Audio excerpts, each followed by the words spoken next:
Niyə İmam Hüseynə aleyhissalam yas saxlayırıq? Bunun bir neçə səbəbi var. Ən birinci səbəbi odur ki, bu işi Peyğəmbər sallallahu aleyhi və aleyh özü görüb və bu sünnədir. Peyğəmbər də hələ İmam Hüseyn aleyhissalam uşaq ikən baş verəcək hadisəni yada salaraq bir neçə dəfə şiddətlə ağlayıb. İndi təsəvvür edin, o hadisələr baş verəndə nə hiss edərdi? Eləcə də Həzrəti Əli aleyhissalam bu hadisəni yada salır və ağlayır. Əli ilə Siffin döyüşünə gedirdik. Neynəva deyilən yerə çatanda Əli şiddətlə ağladı və gözündən axan yaşlar yeri islatdı. Sonra dedi: "Ey Əba Əbdillah, Fərat çayı kənarında səbirli ol. Səbirli ol, ey Əba Əbdillah."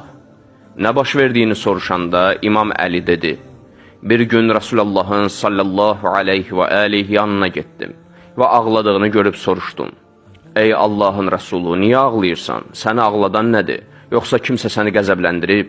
Buyurdu: "Xeyr, Cəbrail sən gəlməzdən biraz əvvəl buradaydı və Hüseynin Fərat çayının yanında şəhid olacağını xəbər verdi." Daha sonra Peyğəmbər buyurdu: "Cəbrail mənə onun türbətini görmək istəyirsən?" deyə soruşdu. "Bəli," dedim. O da əlini uzatdı və mənə bir ovuc torpaq verdi. Bax, bu səbəbdən ağlayıram. Allah Cəbrail aleyhissalam vasitəsilə niyə bu məsələni dəfələrlə Peyğəmbərin yadına salıb ağladır? Ümmülfəzl dedi: "Fatimə dünyaya bir övlad gətirdi və mən o uşağı qucağıma götürdüm. Bir gündə Peyğəmbərin xidmətinə yetişdim və qucağımda olan uşağı onun qucağına qoydum.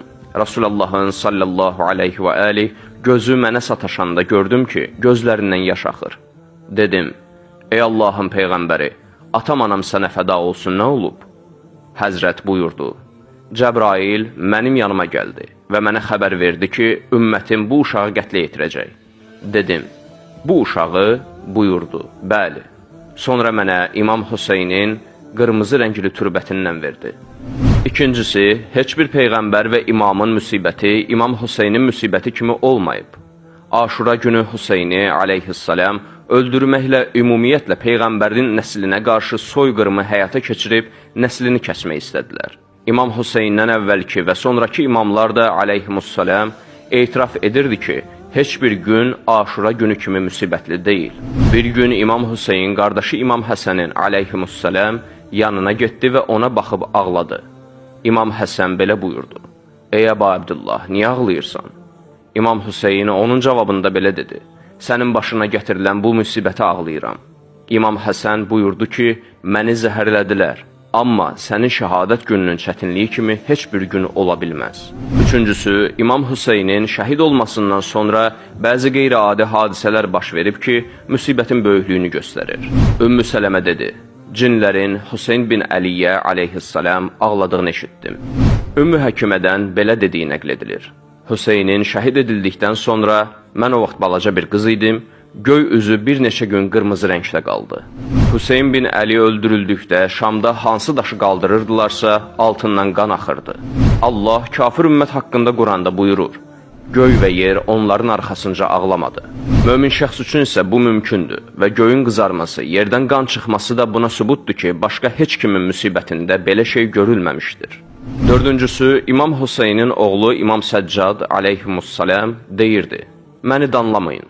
Həzrəti Yaqub aleyhissalam övladlarından birini itirdi. O qədər ağladı ki, gözlərinin görmə qabiliyyətini əldən verdi. Həmin övladının ölməsi də məlum deyildi. Lakin mənim gözümün qarşısında ailəmdən bir gün ərzində 14 nəfərin başını kəstilər. Siz güman edirsiniz ki, bu qəm-qüssə məndən əbədi olaraq uzaqlaşacaq?" Beşincisi, İmam Hüseynə ağlamaq haqqın tərəfində olduğunu bildirməkdir. Çünki batil əhli istəyirdi ki, bu hadisə tez bir zamanda unudulsun, ancaq tam əksi oldu.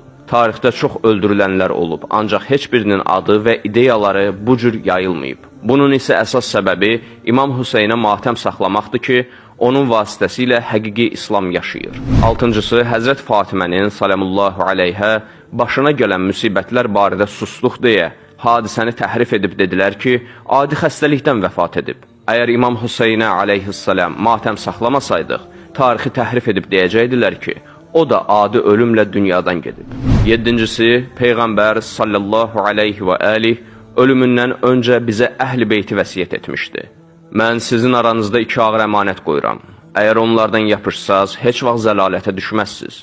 Biri səmadan yer üzünə uzanmış ip olan Allahın kitabı, digəri isə itrətim olan əhl-i beytimdir. Onlar Kövsər hovuzunda mənə qovuşana dək bir-birindən ayrılmazlar. Baxın görün, məndən sonra onlarla necə rəftar edəcəksiniz.